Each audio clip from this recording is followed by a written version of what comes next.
Right, it's got to be said, Gruntley, if you're watching this over on Twitter, no, the review is not banana flavoured.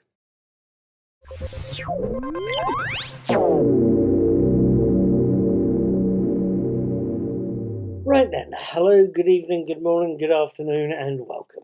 My name is Paul, I'm also called Knickknack. I'm also the brains behind Knickknack's Old Peculiar, the blog, and behind Knickknack's Daily Teaser, which is a set of fun, hopefully fun daily teasers you'll see floating past either on here on YouTube or on my blog. You'll find details of those tucked into the little eye in the corner there, along with a few other bits and bobs that I'll try and chuck in.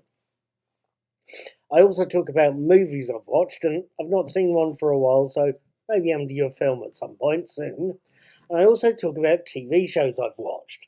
I've caught the classic Doctor Who series Galaxy 4 just recently, and come away even more convinced than usual that William Hartnell is Professor Yaffle.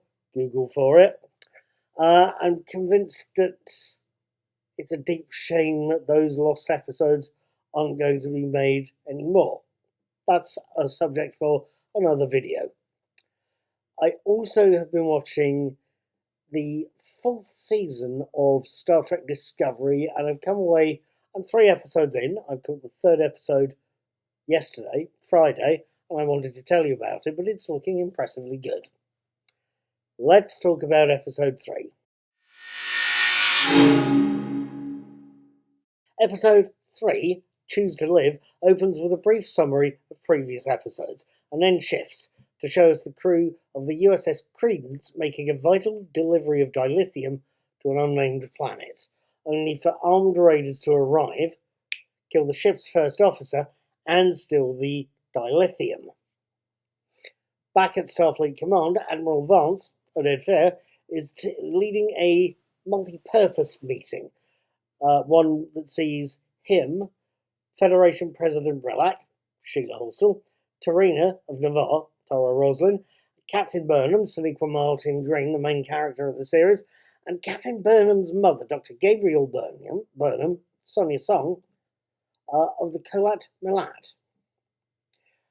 President Tarina is offering help to the Federation from the Naval Science Institute in the hope that it'll ease their entry, or re-entry, it is Vulcan after all, back into the Federation. The character of Relak is also there to try and juggle the politics of this. And Dr. Burnham, Captain Burnham's mother, is present on behalf of her sisterhood, her order, the Kolat Malat. The raider who's stolen the dilithium, Javini, is a rogue member of the Sisterhood.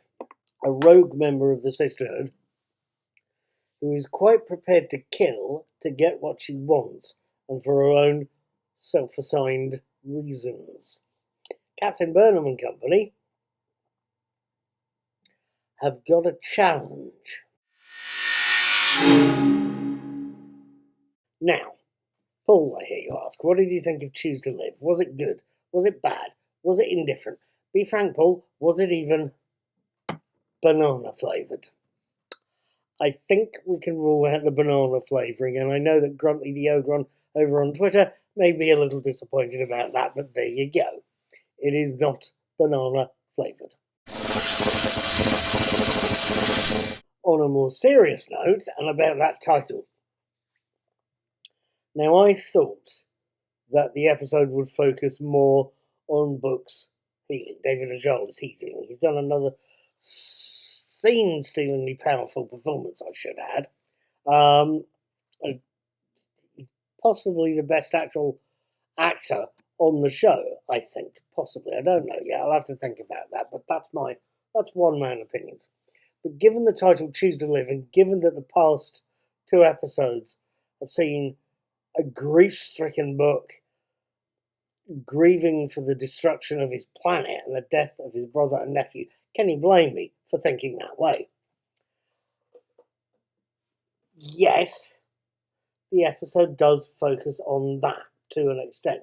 It also looks at Adira Tal and Grey's relationship. Grey gets a new synthetic body, is also choosing to live, as is Book. They're both choosing to live with their various different actions. In fact, Book goes for a mind meld with President Tarina of Navarre. She's Vulcan, they do mind melds, and it also goes some way towards his healing. It brings back a memory and explains why he's getting flashbacks. So it helps with healing and helps provide scientific evidence to Paul Stamets, Anthony Rapp, in investigating the anomaly that's the plot hinge of this series. So Choose to Live is a very relevant title. It's very relevant for many little plot holes, or plot points, I should say. But it's also relevant to Javina, the antagonist of the week, the killer Kilat Malat sister. It seems that because of her vows as a sister, as one of the sisterhood, whenever she's going in to kill somebody, she has to, as a member of the sisterhood, she has to give them a warning first. Indeed, Javina uses it several times. She literally says, choose to live, whilst pointing a very bloody great sword at people. The implication is quite simple. You can choose to live. You can choose a different path, one that involves living. You can choose life. Or, to coin a possible phrase, you can choose the other route, the other path. You can choose to do things the hard way. There's other stuff going on in the episode. As I've said, we've got the story with Adira and Grey. Now, I thought it could be maybe a little bit too fluffy or touchy-feely, at least in episode 2, I thought I did. But in this episode, it's taking a step forward. It's hard to explain, but Adira, Blue Barrio, is basically a human who's got a Trill symbiote in her. She's carrying the Tal symbiote that her former late lover, Grey Tal, carried in them. So it's been symbolically transferred over from Grey to Adira, who's a they. I have to remember that she is not a she, she's a they. But in order for Grey to keep surviving, she's got to be transferred into a synthetic body. So we see that, and it's not as like I say, I was concerned in last week's episode 2, that it was a little bit too touchy-feely for my taste. But they seem to have toned that down a little bit with this one and put some genuine emotion in it and some genuine danger as well. It's a complicated, tricky process.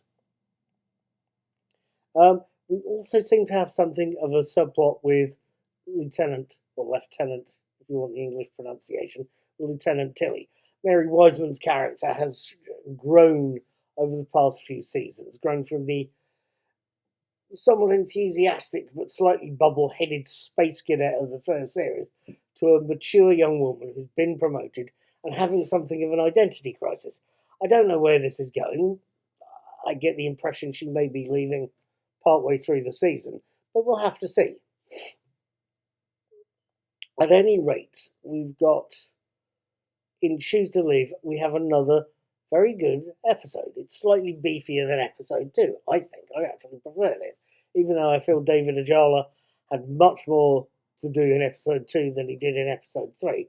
He has also impressed me. He's still put in a very good performance, I think. Either way, it's a great little episode and one that leaves me looking forward to episode 4, All Is Possible, which I'll be watching next Friday on the 15th of April.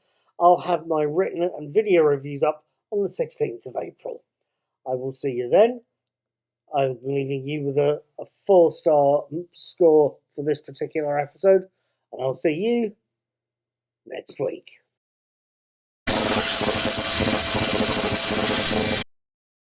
Right then, about that mind meld. In this episode, we see Tarina, the Tara Roslin character, doing what Vulcans have been doing for a long time now, and doing a mind meld on Book, partly to help him heal, try and mourn the death of his brother and nephew, and indeed his whole planet, but also partly to get some evidence about the DMA, the dark matter anomaly. Basically, they want to know if there was Cherenkov radiation floating around, something that would be a distinct blue colour, which she can't spot. Personally, I think there was flashes of blue in there somewhere, but hey, that's how the episode went. There's not apparently Cherenkov radiation. From what I can see, I've seen quite a bit of Star Trek, although not as much as I could or should or have done, or as much as others. But from what little I can see, this is the first time we've seen a Meldee's point of view of a mind meld. The first time we've seen a mind meld from the viewpoint of somebody being melded to, rather than the Vulcan doing the meld. If I'm wrong, I'm wrong, but I'd appreciate it if you let me know in the comment section downstairs. Thanking you.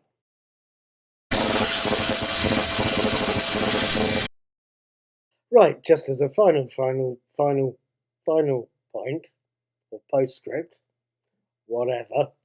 And while we're talking of the Kiwat Malat, I've got to admit I like the new design of costume for them. It looks, it's much more subdued and much more practical. It looks much more Catholic nun rather than laced up Bene Gesserit. It doesn't look as fancy as the previous versions of the outfit, but it does look slightly more practical and slightly less cumbersome. Whatever.